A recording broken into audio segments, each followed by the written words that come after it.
ఈరోజు LASIK surgery గురించి అన్ని వివరాలు తెలుసుకుందాం. లేసిక్ అంటే అసలు ఏంటి? లేసిక్ అనేది ఒక సర్జరీ. దీని ద్వారా మన కంటి షేప్ని మార్చి మీ చూపుని కళ్ళజోడు అవసరం లేకుండా మెరుగుపరిచే అవకాశం ఉంటుంది. ఎవరు లేసిక్ చేయించుకోవచ్చు? లేసిక్ యూజువల్గా 18 సంవత్సరాలు దాటిన వాళ్ళే చేయించుకోవటానికి అర్హులుగా ఉంటారు.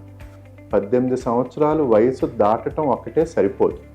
వీళ్లలో వాళ్ళ కళ్ళజోడు పవరు కనీసం 6 నెలల నుంచి వీలైతే 2 సంవత్సరాల వరకు పెరగకుండా ఉండినట్టయితే అటువంటి వాళ్ళలో మనం లేజర్ చేయటానికి అవకాశం ఎక్కువగా ఉంటుంది.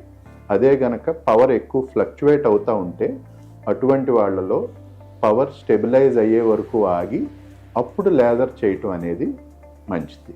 ఈ లేజర్ సర్జరీ చెయ్యాలా లేదా అనే డెసిషన్ను మేము చాలా జాగ్రత్తగా తీసుకుంటాం. మాకు ఈ సర్జరీలో ఏమాత్రం రిస్క్ ఉందని అనిపించినా ఈ సర్జరీ మీకు సూట్ అవ్వదు అనే విషయం చాలా క్లియర్గా చెప్తాం. ఎందుకంటే లేజర్ అనేది ఒక కాస్మెటిక్ ప్రొసీజర్. ఈ కాస్మెటిక్ ప్రొసీజర్లో మనం 1% కూడా సేఫ్టీ మీద కాంప్రమైజ్ అవ్వం. అందుకనే మా దగ్గరికి వచ్చే 10 మందిలో 2కి ఈ ప్రొసీజర్ సూట్ అవ్వదని చాలా నిక్కచ్చిగా నిజాయితీగా చెప్తాం. ఎందుకంటే మేము మీకు మంచి చేసినా చేయకపోయినా హాని ఎట్టి పరిస్థితుల్లోని చేయకూడదు కాబట్టి. లేసిక్ యూజువల్గా ఏ పవర్ వరకు చేయొచ్చు అనే అనుమానాలు మీకు ఉండొచ్చు. సో లేసిక్ యూజువల్గా పూర్తిగా పవర్ మీదే ఆధారపడి ఉండదు. ఒక్కోసారి తక్కువ పవర్ ఉండి మీ ఐ సూట్ అవ్వకపోయినా లేజర్ చేయలేం. అలాగే ఎక్కువ పవర్ ఉండి మీ ఐ సూట్ అయితే లేజర్ చేయొచ్చు. కానీ రఫ్గా మీకు తెలియటం గురించి మీ ఐ హెల్దీగా ఉంటే మటుకు -9 పవర్ వరకు కూడా మనం లేజర్ చేసి పవర్ని తొలగించే అవకాశం ఉంటుంది. సపోజ్ మీకు ఈ ప్రొసీజర్ సూట్ అవ్వలేదు, అప్పుడు నెక్స్ట్ ఏం చేయాలి అనే డౌట్ మీకు రావచ్చు. సో ఇటువంటి వాళ్ళలో ఫేకిక్ ఐఓఎల్ అంటే పర్మనెంట్గా కాంటాక్ట్ లెన్స్ కంటి లోపల పెట్టే ప్రక్రియ ద్వారా మనం కళ్ళజోడు అవసరం లేకుండా అటువంటి సర్జరీని చేయవచ్చు. మనం లేసిక్ ఎలా అయితే అర్హతల్లో ఉండాలో అలాగే ఈ సర్జరీకి కూడా కొన్ని ఎలిజిబిలిటీ టెస్టులు అనేవి ఉంటాయి. ఈ టెస్టుల్లో సూట్ అయినప్పుడు మట్టుకే ఆ సర్జరీని మనం ఇచ్చే అవకాశం ఉంటుంది. లేజర్ చేయటానికి ఎంత సమయం పడుతుంది, లేజర్ ఎలా చేస్తారు, ఈ 2 విషయాల గురించి ఇప్పుడు మనం చర్చిద్దాం. మొదటిది, లేజర్ చేసే సమయం 2 కళ్ళకి కలిపి 7 నుంచి 10 నిమిషాల సమయం లోపు 2 కళ్ళకి అయిపోవచ్చు. యాక్చువల్ లేజర్ టైం అనేది 30 సెకండ్ల కంటే తక్కువే ఉంటుంది. మీ పవర్ ఎక్కువ ఉన్నట్టయితే కొంచెం ఎక్కువ టైం పట్టొచ్చు. తక్కువ పవర్ ఉన్నవారికి తక్కువ టైంలోనే ప్రొసీజర్ అంతా అయిపోతుంది. లేజర్ ప్రొసీజర్ దగ్గరికి తీసుకువెళ్ళి మిమ్మల్ని బెడ్ మీద పడుకోబెట్టిన తర్వాత మీరు కన్ను రెప్పలు వేయకుండా ఒక చిన్న క్లిప్తో కంటిని ఓపెన్ చేసి పెడతాం. మీరు ఈ సమయంలో కంటిని ఎక్కువ బిగించకుండా ఉండటానికి ప్రయత్నించాలి. ఎందుకంటే కంటిని బిగిస్తే మీకు లైట్గా నొప్పి అనేది తెలుస్తుంది. మీరు కంటిని ఎంత ఫ్రీగా వదిలేస్తే మీకు నొప్పి లేకుండా ఈ ప్రొసీజర్ అంతా అయిపోతుంది. ఈ కంప్లీట్ ప్రొసీజర్లో ఎక్కడా కూడా లేజర్ కానీ డాక్టర్ గారు కానీ మీ కంటిని ముట్టుకోరు. పూర్తిగా టచ్లెస్ ప్రొసీజర్ ద్వారా ఈ సర్జరీని చేస్తాం.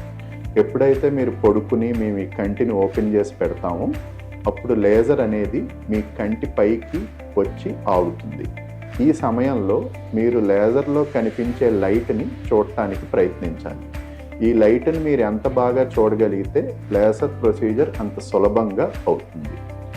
సో ఒకసారి లేజర్ మొదలెట్టిన తర్వాత ఒక్కొక్క కన్నుకి 30 నుంచి 40 సెకండ్ల సమయం పడుతుంది. లేజర్ అయిపోయిన తర్వాత డాక్టర్ గారు మీ కంటిని చల్లటి నీళ్లతో శుభ్రపరిచి బ్యాండేజ్ కాంటాక్ట్ లెన్స్ని పైన వేస్తారు. ఈ బ్యాండేజ్ కాంటాక్ట్ లెన్స్ని యూజువల్గా మనం 3వ రోజు కానీ 4వ రోజు కానీ సర్జరీ అయిపోయిన తర్వాత తీసేయవచ్చు. ఈ ఎంటైర్ సర్జరీలో ఎక్కడా పేషెంట్కి నొప్పి కానీ ఇబ్బంది కానీ ఉండదు. సో ఈ లేజర్ అయిపోయిన తర్వాత తీసుకోవాల్సిన జాగ్రత్తలు ఏంటి, ఎలా ఉంటుంది అనే విషయాలు తెలుసుకుందాం. ముందుగా చెప్పినట్టు లేజర్ సమయంలో మీకు ఎటువంటి నొప్పి తెలియదు, కానీ లేజర్ అయిన రోజు సాయంకాలం నుంచి మర్నాడు రాత్రి వరకు రెప్పవాపులు, నీళ్లు కారటం, నొప్పి అనేది ఉండే అవకాశం ఉంటుంది. హై పవర్స్లో ఈ నొప్పి అనేది కొంచెం ఎక్కువ ఉండే అవకాశం ఉంటుంది. సో ఈ నొప్పిని భరించడానికి తగ్గ ట్రీట్మెంటు, ట్యాబ్లెట్స్, ఐ డ్రాప్స్ రూపంలో మేము ఇస్తాము. ఇదే కాకుండా మేము చేసిన సర్జరీ మీ చూపు తెప్పించడానే జర్నీలో 50% మాత్రమే. మిగతా 50% అనేది మీ బాడీ ఎలా రికవర్ అవుతుంది అనే దాని మీద ఆధారపడి ఉంటుంది. సో మీ బాడీ బాగా రికవర్ అవ్వాలి అంటే మనం 2 విషయాల మీద దృష్టి పెట్టాలి. మొదటిది, మేము ఇచ్చిన మందులు క్రమం తప్పకుండా కరెక్ట్గా వాడాలి, మేము చెప్పిన జాగ్రత్తలన్నీ పాటించాలి.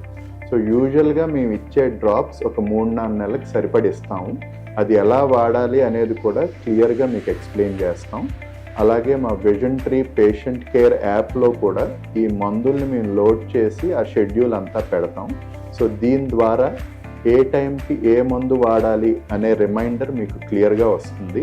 ఆ టైంకి ఖచ్చితంగా మీరు ఆ డ్రాప్ చేసుకోవాలి.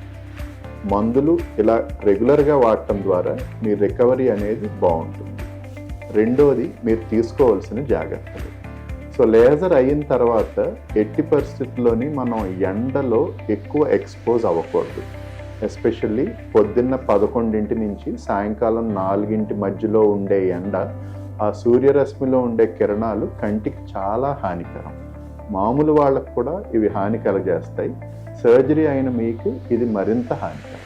కాబట్టి ఈ సమయంలో వీలైనంత వరకు ఎండకి ఎక్స్పోజ్ అవ్వకపోవటం మంచిది. ఒకవేళ వెళ్ళవలసి వచ్చినా దానికి రేబాన్ గ్లాసెస్ లాంటివి, అంటే యూవీ ప్రొటెక్షన్ గ్లాసెస్ లాంటివి పెట్టుకుంటే ఈ సన్ వల్ల వచ్చే హార్మ్ఫుల్ రేస్ని మనం ఆపటానికి వీలుంది. అలాగే మీరు మీ మొబైల్, టీవీ, ల్యాప్టాప్స్ ఇటువంటివి చీకటిలో చూడకూడదు. ఎప్పుడూ కూడా సరిపడి లైటింగ్లో చూడాలి.